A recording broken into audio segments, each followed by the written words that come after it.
뜻의 영광이 우리들의 삶 가운데 있게 하시는 하나님을 인하여 감사와 찬양을 올려드립니다. 아멘. 저는 지금 이 시즌 가운데 아름다운 교회 시리즈를 하고 있습니다. 그래서 구원에 응답하는 교회 되기를 원하는 그 마음으로 첫 번째 설교를 말씀드렸고요.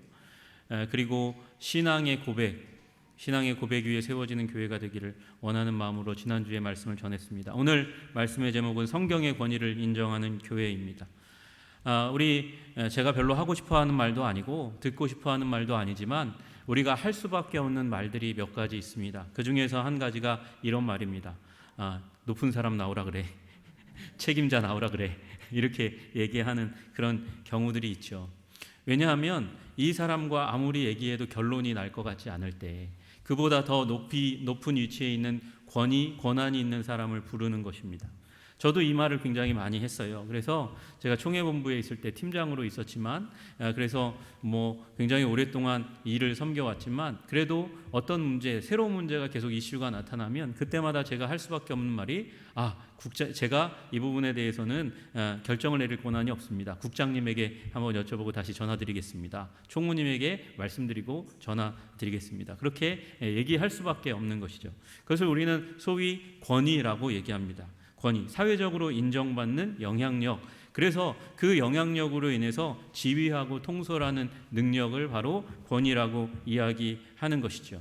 여러분, 문제는 우리가 이 권위주의에 빠지면 경직되고 또 공동체를 힘들게 만드는 그런 일이 있습니다. 그럼에도 불구하고 우리는 권위를 지켜야 합니다. 권위주의와 구별해서 권위는 지켜져야 하고 보존되어야 하는 것이죠. 만약 가정에서 부모로서의 권위를 부모가 잃는다면 그러면 아이들이 부모님에 대해서 어떻게 행동하겠습니까? 순종이 아니라 반항의 길로 걸어가겠죠. 마찬가지입니다. 우리 사회도, 문화도, 공동체도, 가정도, 교회도 권위가 서 있어야 됩니다. 권위가 서지 않으면 질서가 사라지게 되고 혼란 가운데로 들어갈 수밖에 없는 것이죠. 여러분, 우린 때로는 우리를 지켜준 질서 위에 안정 가운데 세워준 권위를 거부할 때가 가끔 있어요. 여러분, 이 러시아 사전 가운데 성경을 이렇게 정의합니다. 과학적으로 뒷받침되지 않는 진기한 전설들의 모음집이다. 성경이 그렇다는 거예요. 러시아가 그렇게 한번 정의를 예전에 공산주의 때 내렸다는 겁니다. 과학적으로 뒷받침되지 않는 진기한 전설들의 모음집이다. 그래서 모호한 암시들, 역사적 과오들, 모순들로 가득 차 있는 책이다. 그것은 제국주의 국가들이 세력을 얻거나 무지한 국가들을 복종시키기 위한 요소로, 그런 재료로 사용되어 왔다, 작용되어 왔다, 이렇게 얘기합니다. 여러분, 러시아 민족이 그렇게 공산주의권 가운데 들어가면서 이런 정의를 내렸고, 그로 말미암아 러시아를 평가할 때 지금에 와서는 어떻게 내립니까? 러시아를 큰 나라이긴 하지만 그러나 위대한 나라라고는 잘 평가하지 않습니다. 힘이 있는 나라지만 그러나 세계사적인 부분에 있어서 좋은 영향력을 미치는 국가라고 얘기하지 않는 거예요. 사실 이 러시아의 주 종족인 이 슬라브 종족은 종살이하던 민족입니다. 슬라브라는 말이 원래 슬레이브라는 말하고 똑같은 말이에요. 노예 민족이라는 것입니다. 왜 노예 민족일까요? 이 슬라브, 동유럽으로부터 러시아까지 퍼져 있는 이 민족 옆에 서쪽에 있었던 프랑크 왕국, 이 게르만 민족에 의해서 고통을 받았던 나라거든요. 고통을 받고 잡혀가서 전쟁 가운데 포로로 잡아가서 노예로 삼던 사람들이에요. 그 이후에 세계의 패권을 어디서 가져갔냐면 바이킹들이 가져갑니다. 그래서 바이킹들이 또 와서 이들을 잡아갔어요. 그런데 9세기경에 이 슬라브 민족의 지도자가 사람을 보내서 그리스 정교회에 선교사를 보내달라고, 우리를 가르쳐줄, 우리를 변화시켜줄 선교사를 보내주십시오. 그래서 2명이 가게 됩니다. 그게 형제 키릴과 메도디우스라는 두 분의 선교사가 가서 그분들이 슬라브 민족을 섬기는데 무슨 일을 했냐 보니까 이분들이 먼저 문자를 만들어 주었어요. 이 그리스 종교니까 그리스 말, 헬란 말이잖아요. 그 언어를, 그 알파벳을 가지고 가서 그 알파벳을 기초로 러시아 사람들이 사용하는 알파벳 키릴 문자를 만들어 주었습니다. 그래서 여러분이 러시아 문자, 이렇게 러시아 사람들이 쓰는 문자를 보면 헬라, 그리스 이 문자와 거의 비슷한 유사한 문자로 만들어져 있는 걸 알게 돼요. 그리고 그 문자를 가지고 뭘 했을까요? 성경을 번역해 주었어요. 성경을 번역해 주어서 러시아 슬라브 민족이 언어를 가지고, 문자를 가지고, 성경을 가지고 한번 도약하는 문명화되는 일들이 일어나게 됩니다. 그래서 러시아가 한때 잘 나가는 때가 있었어요. 슬라브 민족이. 왜요? 성경 때문에, 문자 때문에. 하나님의 말씀 위에 서 있으니까 힘을 얻고 안정감을 얻고, 그리고 세계사 가운데서 권위를 인정받는 일들이 일어났더라는 거죠. 근데 그걸 잃어버리니까, 자기가 잘났다고 권위를 준 그 성경을 버리니까, 성경을 미신의 책이라고 여기고 비하하고 무시하니까 그 위대성이 사라지게 되는 것이죠. 여러분, 성경은 우리를 안정되게 하고 힘있게 하고 견고하게 하는, 하나님이 주시는 권위를 부여하는 권위의 책임과 동시에 우리 읽는 사람들에게, 그것을 적용하는 사람들에게 권위를 부여하는 하나님의 권위 있는 책임을 믿으시기를 주님의 이름으로 축복합니다. 이 책 가운데 들어가야 합니다. 여러분, 우리는 권위의 원천으로, 보통 사람들은 이 기독교권에서는 4가지를 얘기합니다. 모든 종교가 다 그 권위의 원천이 있어요. 그런데 기독교는 4가지를 권위의 원천으로 생각합니다. 하나는, 2개는 인간 가운데, 인간에 내재되어 있는 것이고, 2가지는 인간에게로부터 나온 것이지만, 그러나 이것은 좀 더 다른 고차원적인 것이라고 얘기합니다. 2가지 안에 있는 건 뭐냐면 지성이고요, 그 다음에 경험입니다. 지성과 경험이요. 여러분, 지성, 우리는 그렇게 이야기합니다. 때로 선하신 하나님이 어떻게 그런 일을 행할 수 있냐, 나는 이해할 수가 없어, 그건 합리적이지 않잖아, 그렇게 얘기합니다. 그런 하나님이 우리에게 지성을 주신 것은 사실입니다. 그것을 사용해야 하는 것도 사실입니다. 그러나 여러분, 우리는 우리의 지성을 절대적인 것으로 만들어서는 안 됩니다. 우리의 육체 가운데서 우리 뇌, 지성의 역할을 하는 그 뇌는 불과 1.5kg밖에 되지 않는 거거든요. 여기에서 일어나는 논리적인 결론, 그것으로 말미암아 내가 받아들일 것과 거부할 것을 판별하고 그것을 절대 가치로 여겨서는 안 된다는 것입니다. 우리는 이성적인 존재이죠. 호모 사피엔스, 지혜로운, 슬기로운 사람, 이렇게 이야기하지만 우리는 동시에 호모 스피리투스, 우리는 영적인 존재라는 거예요. 우리는 영적인 존재. 여러분, 우리는 지성으로도 이해할 수 없는 너무나 많은 이 세상의 원리들이 있다는 사실을 인정할 수밖에 없는 것이죠. 또 하나는 경험입니다. 경험은 지성을 넘어서서 자신이 체험한 것으로 말미암아 얻게 되는 그런 놀라운 통찰입니다. 통찰. 체험은 너무 중요하죠. 그래서 이 체험을 확대하기 위해서 사람들이 어떻게 합니까? 간접 경험하려고 책을 많이 읽는 거예요. 책을 많이 읽으면 사람들이 뭐라고 얘기합니까? 책을 많이 읽으면 지성을 사용했지만 많은 경험을 습득했기 때문에 지성인이라고 이야기합니다. 그러나 그럼에도 불구하고 경험의 폭을 넓히기 위해서 현장에 뛰어들고 현장 경험이 있는 사람을 책상 물림보다는 더 높이 평가합니다. 하나님이 우리에게 체험을 주시고 체험을 통해서 하나님을 만나게 하십니다. 체험은 하나님의 선물입니다. 그러나 체험한다고 해서 성숙까지 이어지는 건 아니에요.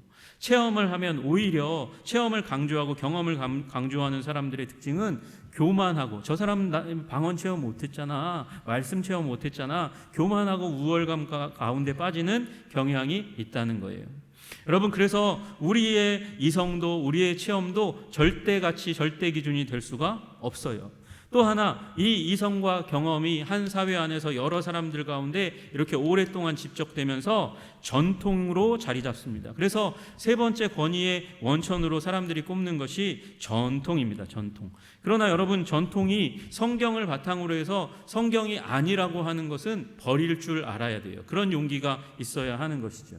여러분, 최종적인 권위는 어디에 있냐? 최종적인 권위는 하나님의 말씀, 성경 가운데 있다는 것을 믿으시기를 주님의 이름으로 축복합니다. 지성도 경험도 전통도 우리의 믿음의 궁극적이고 최종적인 권위가 되어서는 안 되고, 하나님 말씀이 최종적인 권위의 원천이요, 우리 인생과 삶의 판단의 기초가 되어야 될 줄로 믿습니다. 여러분, 이 4가지를 웨슬레는 웨슬레는 자기의 문제를 해결해가는, 그리고 진리를 전파하는 도구로 삼았어요. 그래서 웨슬리안 4요소라고 부릅니다. 이 당시에 웨슬레는 어느 사회 가운데 있었냐면 영국의 국교회가 중심을 이 권위의 그 중심에 자리 잡고 있는 그 사회 가운데 살았거든요. 근데 문제는 뭐냐면 영국 국교회가 중심에 자리 잡고 있음에도 불구하고 영국은 나날이 영적으로 타락하고 도덕적으로 윤리적으로 부패하는 가운데 있었습니다. 그 가운데서 감리교 운동을 하나님께서 웨슬레를 통해서 일으켜 주셨는데, 웨슬레가 자신의 주장이 정당하다는 그 부분을 입증하기 위해서 웨슬레는 항상 성경과 전통과 이성과 경험을 함께 섞어서 말씀을 전했어요. 그런데 이게 다 균등한 같은 위치에 있는 것이 아니고 성경이 가장 위에 있고 최종적인 권위이고 중심적인 권위이고 지배적인 권위이고 그 밑에 이성과 경험과 전통을 복속시키는 방식으로 말씀을 전하고 사역을 했다는 것입니다. 그래서 그는 이렇게 항상 얘기했어요.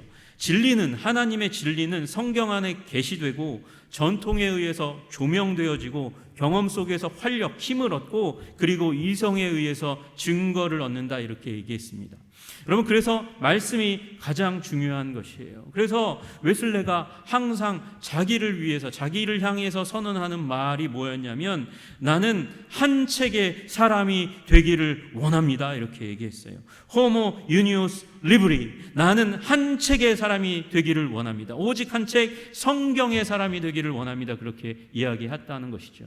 그리고 그가 한 책 성경에 자신의 모든 권위를 거기에 두고 성경 말씀을 연구하며 말씀이 원하시는 대로 자신의 삶을 일구어 갔을 때 영국 사회가 영적으로, 도덕적으로, 윤리적으로 회복되는 도구로 웨슬레를 삼고 웨슬레의 운동을 높여주신 것을 우리는 보게 되는 것이죠. 여러분, 우린 말씀 위에 설 때 비로소 힘과 능력과 안정감을 얻게 되는 줄로 믿으시기를 주님의 이름으로 축복합니다. 카톨릭이요, 교황의 판단이 이단과 정통, 비진리와 진리를 가리는 표준이라고 얘기하는 그 사회 가운데서 루터는 하나님의 말씀, 성경만이 최종적인 권위이고 절대 표준이라고 말했어요. 그래서 솔라 스크립추라, 오직 성경, 오직 성경, 오직 성경으로 교회가 돌아가야 된다고 이야기하였습니다. 그리고 그것으로 말미암아 종교개혁이 일어난 거예요. 1517년에. 여러분, 우리는, 개신교회는 성경을 중심으로 하는, 성경이 권위의 원천이라고 믿는 그 어떤 사람도 제도도 조직도 전통도 권위의 원천이 아니고 성경만이 권위의 원천이라고 믿습니다. 그래서 예배에도 하나님을 높여드리는 찬양과 경배를 드리지만, 교독을 하지만, 기도하지만 그 중심에 하나님의 말씀이 있는 것이죠. 여러분, 하나님의 말씀을 여러분의 삶의 최종적인 권위, 문제가 생기고 어려움이 생기고 그리고 해결해야 될 문제가 있으면 성령님의 인도하심 가운데 성경을 펴고 기도하시며 하나님의 지혜를 얻으시는 여러분과 제가 되기를 주님의 이름으로 축복합니다. 여러분, 성경을 표현하는 말 중에, 성경을 설명하는 말 중에 계시의 책이라는 그런 설명을 합니다. 여러분, 계시라는 말이 무엇입니까? 계시는 감추어져 있다는 것입니다. 그런데 감추인 것을 드러내는 걸 계시라고 얘기하는 거예요. 감추인 것을 드러내는 것. 커튼 뒤에 무엇이 있는지 알지 못해요. 그런데 커튼을 젖혀야만 그 뒤에 무엇이 있는지 알잖아요. 여러분, 그처럼 하나님은 가리워져 있는, 숨겨져 있는 분이에요. 파스칼이 하나님은 숨겨져 있다, 그렇게 이야기했어요. 그런데 그 하나님께서 자기 자신을 드러내시는 거예요. 나타내시는 거예요. 그걸 계시하신다고 말씀하시는 것이죠. 여러분, 하나님은 어떻게 계시하실까요? 하나님은 세상을 창조하면서 그 가운데 하나님의 성품과 위대성을 드러내셨습니다. 그리고 우리 역사 가운데서 사람이 뜻하고 계획하는 대로 역사가 흘러가지 않아요. 하나님께서 역사의 주인이시죠. 역사를 주관하시죠. 통치하시죠. 그래서 역사를 공부하다 보면 하나님이 어떤 분인지도 알아요.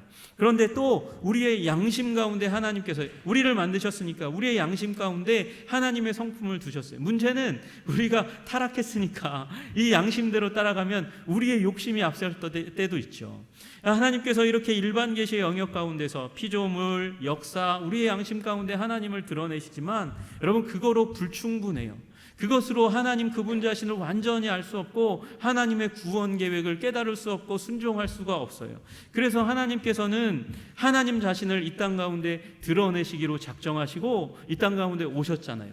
33년 동안 하나님께서 이 땅 가운데 사신 적이 있잖아요.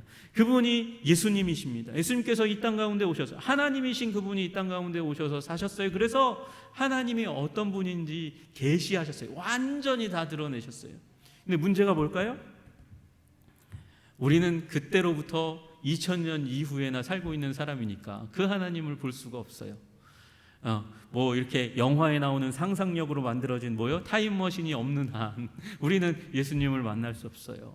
하나님의 계시의 완전함 가운데 들어갈 수 없어요. 그러나 하나님께서는 그 예수님을 오실 거라고 몇 년 동안 1500년 동안 말씀하셨어요. 예언하셨고 약속하셨어요. 1500년 동안 구약 가운데. 그래서 구약 성경이 1500년 동안 하나님의 사람들에 의해서 기록되었죠. 그리고 오셨어요. 오신 후에 100년 동안 예수님을 만났던 사람들이, 예수님을 믿었던 사람들이 예수님에 대해서 기록하기 시작했죠. 그것이 신약 성경입니다. 신약 성경. 그래서 우리가 하나님을 알려면 성경을 봐야 되는 거예요. 그리고 성경의 중심 주제가 무엇입니까? 하나님의 성품과 목적과 구원 계획에 대해서 성경 가운데 기록하고 있는데 그 중심에 예수님이 계셔요. 구약에는 오실 예수님이, 신약에는 오셨고 그리고 사셨고 그리고 다시 오실 예수님에 대해서 쓰여져 있는 것이죠. 그 구약 성경을 26명의 저자가 썼고요. 신약 성경을 8명. 만약에 히브리서가 바울의 저작이 아닐 경우에는 9명. 8명이나 9명 정도의 저자가 1600년 동안 쓴 책이 바로 우리가 가지고 있는 66권 신구약 정경입니다. 그런데 이 저자들이 다 다르고 기록된 장소가 틀리고 언어도 틀리고 사용하는 언어도 조금씩 주제어가 다 다른데 그럼에도 불구하고 이 성경은 놀랍게도 일관성과 통일성을 가지고 있습니다. 예수 그리스도 그분에 대해서 말씀하고 있는 것이죠. 우리는 그 성경을 통해서 하나님이 어떤 분인지, 하나님이 어떠한 일을 하실 수 있는 분인지, 그리고 하나님이 우리를 얼마나 사랑하시는지 알고 깨달을 수 있게 되는 것이죠. 여러분, 이 성경은 왜 이렇게 쓰여질 수 있었습니까? 모든 성경은 하나님의 감동으로 된 것으로, 성령님께서 역사하셨어요. 그 저자들마다 각기 삶이 다르고 성품이 다르고 경험이 틀림에도 불구하고 그것을 사용하셔서 성령님께서 그들의 삶을 주관하고 다스리시고 그 삶을 사용하셔서 성령님께서 감동감하셔서 성경이 쓰여진 줄로 믿습니다. 모든 성경은 하나님의 감동으로 된 것으로 교훈과 책망과 바르게 함과 의로 교육하기에 유익해요. 우리를 구원하실 수 있는 책이, 우리를 변화시킬 수 있는 책이 성경인 줄로 믿습니다. 그 오랜 세월 동안 많은 저자에 의해서 성령의 감동으로 우리를 구원하시기 위해서 우리를 구원할 유일한 권위의 원천으로 삼으신 것이 성경 말씀입니다. 성경 말씀. 그래서 그 하나님께서 세심하게 쓰신 그 책, 여러분 지금 우리가 놀라운 시대 가운데 살고 있으니까 저기 교보문고 가고 영풍문고 가면 수도 없는 책이 그 서고를 가득 채우고 있지만 200년 전만 해도 여러분 권위 있는 책이 별로 없었어요. 아니, 오직 한 권의 책만 있었어요. 그것이 성경입니다. 성경. 여러분, 그 성경 말씀을 통해서 우리가 하나님의 놀라운 은혜를 받을 수 있는 거예요. 하나님의 놀라운 은혜 가운데 교회가 교회되고 우리가 하나님의 자녀답게 살 수 있는 길이 열리게 된 줄로 믿으시기를 주님의 이름으로 축복합니다. 여러분, 하나님이 천지를 창조하셨잖아요. 천지를 창조하셨기 때문에 환경운동가들이 결국 가야 될 솔루션이 어디에 있습니까? 성경 가운데 있는 것입니다. 하나님께서 모든 한 사람 여러분과 저 각각 하나 이렇게 통으로 한 민족 딱 만드셔가지고 그 한 민족은 다 똑같은 사람이 아니잖아요. 각각 다 틀리잖아요. 한 배에서 나왔는데 왜 그렇게 다 틀린지 모르겠어요. 우리 집에 5 자녀들이 있잖아요. 5 인간들이 있잖아요. 근데 걔네들이 왜 그렇게 다 다른지 모르겠어요. 여러분, 요 앞에 있는 세 놈하고 뒤 2놈하고 약간의 텀이 있는데 왜 이렇게 다른지 모르겠어요. 이 2놈은요 딸기 귀신이거든요. 딸기만 갖다 주면 너무나 좋아하고 신나가지고 막 먹는데 앞에 세 놈 1, 2, 3는요 딸기를 별로 안 좋아해요.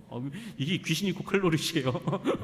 왜 이렇게 다른지 모르겠어요. 첫째하고 둘째가 또 달라요. 첫째는요 치킨을 갖다 주면 양념 치킨을 좋아해요. 온갖 양념을 다 묻혀가지고 먹는 걸 좋아하는데 둘째 놈은 후라이드만 좋아해요. 이게 왜 다른지 모르겠어요. 각각 다 달라요. 떡도 마찬가지예요. 떡도 첫째는 이 꿀떡 좋아하거든요. 뭐가 묻어있는 막 이렇게 달달한 그런 떡을 좋아하는데 둘째는요 절편을 좋아해요. 그래서 맞추기가 너무나 힘들어요. 그래서 아내가 밥을 3-4번 해야 된다니까요. 제가 먹는 거 틀리고 첫째 둘째 틀리고 막내들 틀리고 뭐 이러니까 밥을 먹는 스타일이 다 달라. 이게 왜 다를까? 여러분, 그런데 주님께서 우리 70억의 이 지구상에 사는 사람들만 70억의 사람들을 만들었으니까 그 70억의 사람들에게 솔루션을 주시려면 얼마나 힘들겠습니까? 그래서 두껍게 성경이 만들어진 거예요. 여러분, 그러면 이 두꺼운 성경 가운데 내 인생의 솔루션은 찾기가 너무 힘들 거 아니에요, 목사님? 아니요, 성령님께서 여러분을 인도하시고 붙드셔서 말씀을 읽을 때 여러분의 심령을 감동시키고 여러분에게 나아가야 될 바를 알려주시는 그 하나님을 체험함으로 말미암아 하나님을 찬양하게 하실 줄로 믿으시기를 주님의 이름으로 축복합니다. 네, 우리 공동체, 사회, 국가, 이 국가를 경영하는 원리가 어디에 있을까요? 하나님의 말씀 가운데 있는 줄로 믿으시기를 주님의 이름으로 축복합니다. 여러분, 가정이 혼란스럽고 어렵고 바로 서지 못합니까? 가정을 만드신 그 하나님의 매뉴얼, 솔루션, 성경 가운데 나아가서 성경을 읽고 성령께서 말씀하시는 그 말씀을 따라서 살아가실 때에 여러분의 가정이 회복되는 놀라운 일이 일어나게 될 줄로 믿으시기를 주님의 이름으로 축복합니다. 여러분, 교회에 문제가 있죠. 교회를 누가 만드셨어요? 이 반석 위에 내 교회를 세우리니 말씀하셨잖아요.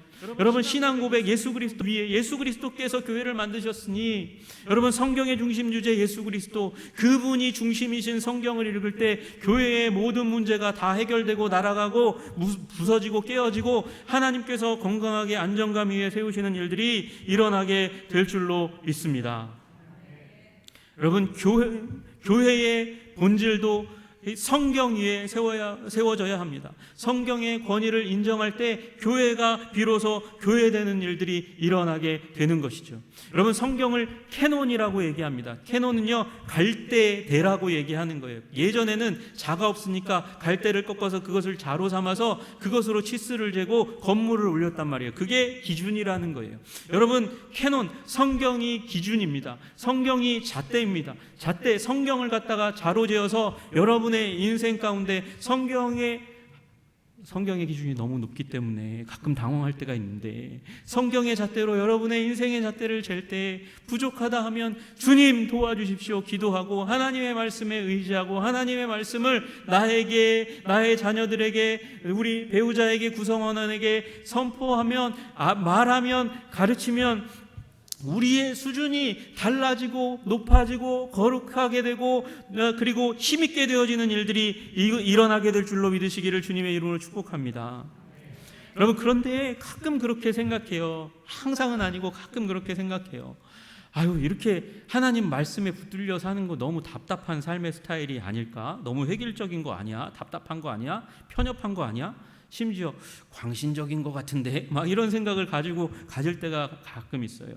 여러분, 우리가 자유의지에 따라서 우리가 생각한 대로 우리 마음의 느낌 오는 대로 결론을 내리고 삶의 방식을 취하는 거, 그거는 굉장히 편해 보입니다. 열린 것 같고 가능성이 많은 것 같고 개방되어 있는 것 같습니다. 반면에 성령의 인도하심을 구하면서 내 생각하지만 또 그 생각과 느낌을 의지하지 않고 부정하면서 하나님이 무엇을 원하시는지 성경을 읽고 듣고 찾아보고 확인하면서 결론을 내리는 거 너무 답답해 보이고 폐쇄적인 것 같고 닫힌 것 같고 그렇게 여겨집니다. 그러나 여러분 한번 생각해 보세요. 열린 것, 가능성이라고 우리 소위 생각하는 것들을 한번 생각해 보십시오.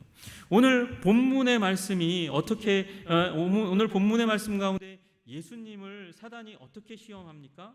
3절에 보니까 예수께 시험하는 자가 나와서 이르되 내가 만일이라는 말로 시작합니다. 만일. 가정법이죠. 가정법. 만일 네가 하나님의 아들이라면 조건을 갖다 붙입니다. 가정법과 조건. 여러분, 가정이라는 말은 없는 가능성을 만들어내는 거예요. 여러분, 우리가 열린 것이라고 생각하는 것, 가정이 열린 것이라고 생각하는 가정이라고 생각하는 것, 가능성이라고 생각하는 것, 거기에는 허구가 많다는 것이죠. 거짓이 많다는 것이에요. 여러분, 오늘 말씀에 만일 하나님의 아들이어든, 하나님의 아들이 사실이거든요. 사실인데 도발하면서 그 자리 가운데서 하나님의 뜻을 벗어나서 다른 판결을 내리도록 그렇게 촉진하고 그렇게 불을 지르는 그런 사단의 모습을 보게 됩니다. 네가 만일 하나님의 아들이거든 저 성전 꼭대기에서 떨어져도 하나님이 지키실 거야, 보호하실 거야, 그런 가능성을 막 열어둬요. 높은 곳에서 떨어지면 다쳐요. 안 되는 거죠. 여러분, 또 마찬가지입니다. 네가 나에게 절하기만 하면 내가 천하만국의 모든 영광을 다 너에게 주겠다. 그렇게 얘기해. 쉬운 길을 쫓아가라고 그렇게 이야기합니다. 그런데 여러분, 창세기에도 마찬가지죠. 만일로 아담과 하와를 속였잖아요. 만약에 네가 선악을 알게 하는 나무의 열매를 먹어도 죽지 않을 거야. 하나님께서 다 허락하시고 그것만 금지하셨는데 야, 동산 중앙에 있는 그 나무의 열매도, 선악을 알게 하는 나무의 열매도 먹으면 죽지 않을 거야. 만약에 네가 먹는 날에는 무슨 일이 일어날 줄 알아?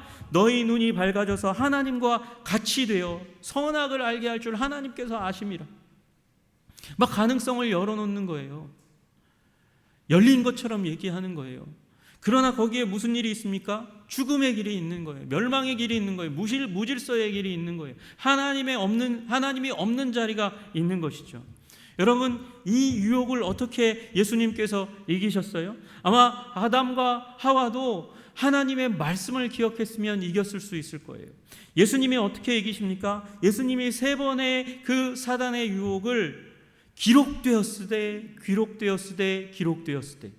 신명기의 말씀을 가지고 대적하여 떠나보냅니다. 하나님의 말씀을 말하니까 이 사단이 시험하는 자가 주제를 바꾸잖아요. 여러분, 하나님의 말씀이 그만큼 권능이 있는 것입니다. 힘이 있는 것입니다. 안정감이 있는 것입니다. 여러분, 하나님의 말씀 가운데 들어가시기를 주님의 이름으로 축복합니다. 하나님의 말씀이 답답해 보여가지고 다른 길을 선택했더니 그 어려움이 지금까지도 계속되는 일이 얼마나 많습니까? 그렇지 않습니까? 여러분, 비행기가 날아가는데 너무나 좋은 비행기인데 그 비행기가 여러분 착륙할 때에 아무 데나 내릴 수 있습니까? 저 활주로가 저기 있는데 저 활주로에 내리는 건 답답해 보여. 개방성이 없잖아. 그래가지고 저 옆에 옥수수밭에, 감자밭에, 고구마밭에 착륙하면 비행기도 위험하고 그 주위에 살고 있는 사람도 위험하고 승객도 위험한 거 아니겠습니까? 여러분, 마찬가지입니다. 우리 인생 가운데 선택할 수 있는 많은 선택의 방법들이 있지만 이성을 따라서, 경험을 따라서, 전통을 따라서 결정 내리는 것, 그것은 안전한 길이 아닙니다. 내 욕망을 따라서 결정하는 것은 안전한 길이 아닙니다. 안전한 활주로는 성경 말씀을 따라 사는 삶밖에 없다는 것이죠. 그 길로 가시기를 주님의 이름으로 축복합니다. 제가 마지막으로 한 가지만 역사적인 사건 한 가지만, 시간이 많이 지났는데 역사적인 사건 한 가지만 말씀드리고 마치려고 합니다. 위클리프가 영어로 성경을 번역했습니다. 번역했더니 이 교회의 지도자들이 위클리프를 쫓아내려고 합니다. 그를 죽이려고 하고 없애려고 합니다. 그런데 그 위기 가운데 위클리프가 자기가 번역한 성경의 표지에다가 글을 하나 썼습니다. 이 성경은 번역되었고 이 성경으로 말미암아서 국민을 위한 정부가 가능하도록 도와줄 것입니다. 이 성경이 무엇을요? 국민을 위한 정부가 설립되도록 도와줄 겁니다. 여러분, 이거 많이 들어봤죠? 누가 했어요? 링컨이 얘기했잖아요. 링컨이. 영국에 있는 위클리프가 성경을 번역할 때 이 성경을 읽으면 위대한 국가가 서게 될 것이라고 그렇게 예언하고 기도하면서 세웠어요. 여러분, 근데 미국이잖아요. 영국이 아니고 미국이잖아요. 그때 이 성경을 읽었던 한 젊은이가 있습니다. 아니, 어린아이가 있습니다. 12살 때 이 성경을 읽고 변화되었습니다. 이 아이는요, 사실은 어렸을 때에 아버지가 돌아가십니다. 아버지가 돌아가시고 어머니가 재혼하면서 자신은 할아버지 집에 맡겨졌습니다. 그런데 얼마 되지 않아서 할아버지도 돌아가십니다. 그래서 다시 어머니가 데려왔는데 어머니도 돌아가셔요. 7살 때 아버지, 어머니, 할아버지 다 돌아가시고 삼촌 집에 맡겨졌는데, 삼촌 집에서 자라나는 그 가운데 삼촌은 이 아이가 함께 나와 더불어서 농사지었으면 좋겠는데 그렇게 생각하고 있었어요. 그런데 몸이 약해. 인생이 비극으로 가득 차 있으니까 그 고통과 아픔 가운데 몸이 약했던 것 같아요. 그 가운데서 위클리프가 번역했던 성경을 읽기 시작합니다. 성경을 읽기 시작하면서 영국 국교회의 거짓을 알게 되었어요. 그 당시에 영국 국교회는 청교도가 들어가지 않아서 아직 개혁되기 전이었거든요. 그래서 영국 국교회의 예배 형식이 아니라 위클리프가 번역했던 이 성경 말씀을 따라서 성경으로 예배드리는 신앙의 공동체, 예배 공동체 가운데 내가 속하기를 원합니다. 12살 때 그런 결심을 하게 되는 거예요.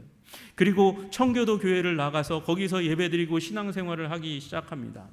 그러다가 그가 24살, 24살, 5살쯤 되었을 때 이제 한 무리의 사람들, 자기가 속한 공동체가 미국으로 가자. 그런 얘기를 하는 거예요. 신대륙에서 우리가 자유롭게 예배할 수 있는 그날을 우리가 꿈꾸면서 미국 땅으로 가자. 그런데 돈이 없어요. 배를 살 수 있는 돈이 없고, 가는 동안 먹고 마실 수 있는 음식을 살 수 있는 돈이 없어요. 그래서 이 아이가 성경 말씀에 의해서 동기부여받았던 이 아이가 자신의 전 재산을, 20몇 살밖에 안 됐는데 전 재산을 다 팔아서 메이플라워를 사고 음식을 채우고 항해를 하며 나아가기 시작합니다. 이게 1619년의 일이고, 이 아이의 이름이 폴리머스라는 이 아이입니다.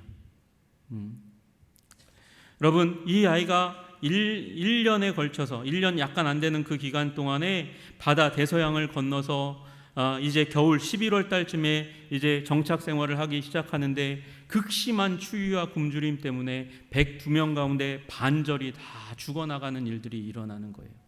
겨울을 간신히 견뎌냈습니다. 견뎌내고 봄이 되었는데 콩과 완두콩과 보리를 심었는데 그 농사가 망쳤어요. 그래서 굶주림이 더욱더 오래됩니다. 그런데 그 굶주림 가운데 인디언들이 와서 양식을 나눠주고 생존할 수 있게 된 거예요. 그해 가을에 아주 작은 양만 추수할 수 있었어요. 그럼에도 불구하고, 그 작은 추수에도 불구하고 하나님께 감사했습니다. 뿌린 것보다는 더 많이 거두었으니까 하나님께 감사. 인디언들이 적이 아니라 친구가 되어서 함께 있으니 감사.